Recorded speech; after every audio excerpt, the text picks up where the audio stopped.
안녕하세요. 수백 년 전에 일어났던 광기, 마녀 사냥에 대해 왜 현대의 교황이 공식적으로 사과까지 했을까요? 오늘은 그 끔찍했던 재앙이 과연 어떤 재료들로 만들어졌는지 그 레시피를 한번 제대로 파헤쳐보겠습니다.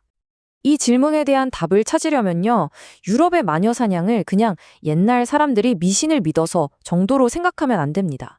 사실 이건 여러 가지 사회적 요인들이 정말 무섭도록 완벽하게 딱 맞아떨어지면서 시작된 거대한 비극의 서막이었거든요. 자, 모든 재앙의 레시피에는 그 첫 번째 재료가 있기 마련이죠. 마녀 사냥의 경우에는 바로 중세 교회가 가지고 있던 그야말로 절대적인 힘, 바로 거기서부터 시작해야 합니다. 한번 상상해 보세요. 당시 사람들에게 교회는 그냥 종교기관이 아니라 세상 그 자체였습니다. 태어날 때 세례를 받고 결혼을 하고 죽어서 장례를 치르는 것까지 삶의 모든 순간이 단 하나의 기독교적 세계관 아래 놓여 있었죠. 그러니까 교회가 개인의 영혼은 물론이고 국가 전체를 지배하는 정말 막강한 권위를 가질 수밖에 없었던 겁니다. 당시의 권력 구도를 이보다 더 잘 보여주는 말이 또 있을까요? 교황은 태양, 황제는 달이다.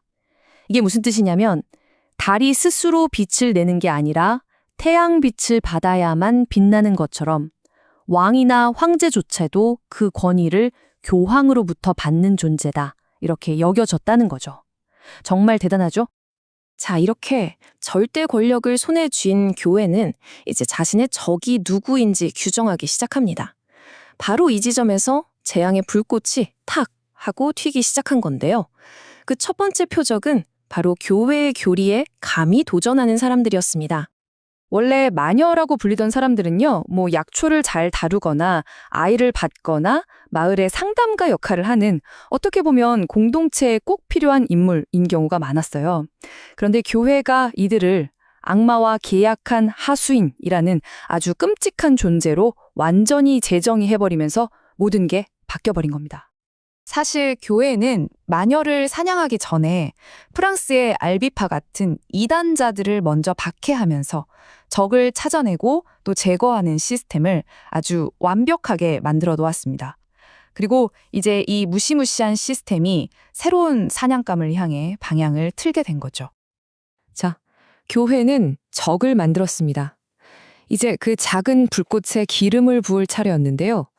바로 세상이 통째로 무너져 내리는 듯한 그 시대의 공포가 이 광기의 불길을 활활 타오르게 만든 연료가 되었습니다. 14세기는 정말 말 그대로 재앙의 시대였습니다.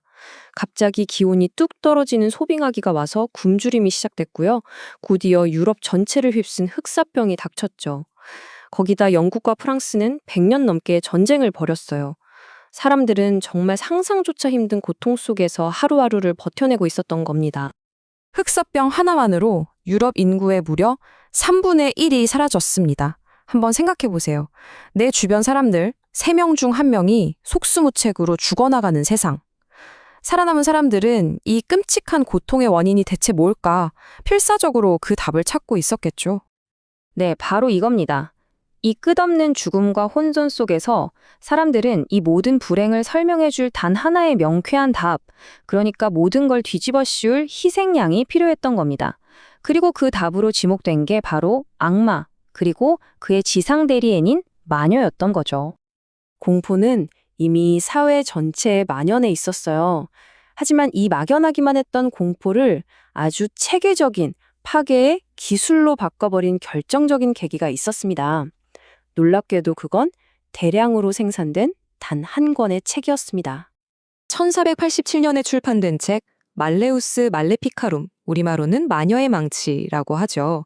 이 책이 바로 마녀 사냥꾼들을 위한 공식 지침서가 되었습니다. 특히 당시 막 갈명된 신기술, 인쇄술 덕분에 이 책이 정말 무서운 속도로 유럽 전역에 퍼져나가면서 중세 시대의 베스트셀러가 되어버렸습니다. 이 책이 얼마나 치밀하고 무서웠는지가 바로 여기서 드러납니다. 일부에서는 마녀의 존재를 신학적으로 정당화하는 이론을 제시하고 2부에서는 그들이 저지르는 온갖 끔찍한 범죄 목록을 나열합니다. 그리고 마지막 3부에서는 마녀를 합법적으로 찾아내서 고문하고 처형하는 절차까지 아주 상세하게 설명해 놓았죠. 이건 뭐 완벽한 살인 매뉴얼이었던 셈입니다. 마녀의 망치에 따르면 마녀는 그냥 주문이나 외우는 그런 존재가 아니었어요. 갑자기 폭풍을 불러와서 농사를 망치고 멀쩡한 가축을 눈빛만으로 죽이고 심지어 갓난아이의 시체로 끔찍한 물약을 만드는 세상의 모든 불행을 일으키는 공포의 대리인이었던 거죠. 자, 이제 살인 매뉴얼까지 손에 쥐었으니 마녀사냥이라는 거대한 기계가 굉음을 내면서 돌아가기 시작했습니다. 그런데 이 기계를 움직인 동력은 단순히 공포나 신앙심만이 아니었어요. 그 밑바닥에는 아주 추악한 탐욕과 정치적인 야망이 깊숙이 도사리고 있었죠. 그럼 대체 누군가가 마녀라는 걸 어떻게 증명했을까요? 사실 재판 과정이라는 게 있긴 있었는데 이건 뭐 처음부터 끝까지 오직 하나의 결과, 즉 유죄 판결만을 내도록 설계된 악몽 그 자체였습니다. 일단 고발당하면 사실상 빠져나갈 방법이 거의 없었습니다. 온몸을 바늘로 찔러서 아프지 않은 악마의 표식을 찾는다거나 물에 던져서 뜨면 마녀, 가라앉으면 무죄 이런 식이었으니까요. 결국 끔찍한 고문이 거짓 자백을 만들어냈고 그 자백의 끝은 언제나 불길 속에서의 공개 처형이었습니다. 그리고 정말 가장 기가 막힌 부분이 바로 이겁니다. 마녀 사냥은요, 돈이 되는 사업이었습니다. 심지어 희생자들은 자신을 재판한 재판관의 월급, 고문 기술자의 수수료, 자기를 묶을 밧줄과 태울 장작급, 그리고 처형이 끝난 뒤 관리들이 벌일 연회 비용까지 전부 다 청구당했습니다. 그리고 남은 재산은 고발자들이나 관리들의 몫이 되었죠. 수백 년 동안 이어진 이 끔찍한 관계는 대체 어떻게 끝을 맺을 수 있었을까요? 놀랍게도 그건 사람들이 갑자기 착해져서 어떤 도덕적인 각성을 했기 때문이 아니었습니다. 세상을 이해하는 방식 자체가 근본적으로 바뀌었기 때문이죠. 데카르트 같은 사상가들이 등장하면서 신앙이나 미신보다는 이성과 논리를 중요하게 생각하기 시작했고요. 또 어떤 나쁜 일이 생겼을 때 악마의 짓이라고 생각하는 대신 자연적인 원인이 뭘까 탐구하게 된 거죠. 정치적으로는 루이 14세 같은 강력한 군주가 등장해서 교회가 가졌던 힘을 국가가 가져오기 시작했습니다. 완전히 새로운 시대가 열린 겁니다. 이게 결정타였습니다. 1682년 프랑스의 루이 14세가 마녀 재판을 공식적으로 금지해버린 겁니다. 여기서 중요한 건 마법을 악마의 소행이 아니라 그냥 미신이나 사기로 규정해버렸다는 거예요. 이러니까 마녀 사냥을 할 법적인 근거 자체가 완전히 무너져 내린 거죠.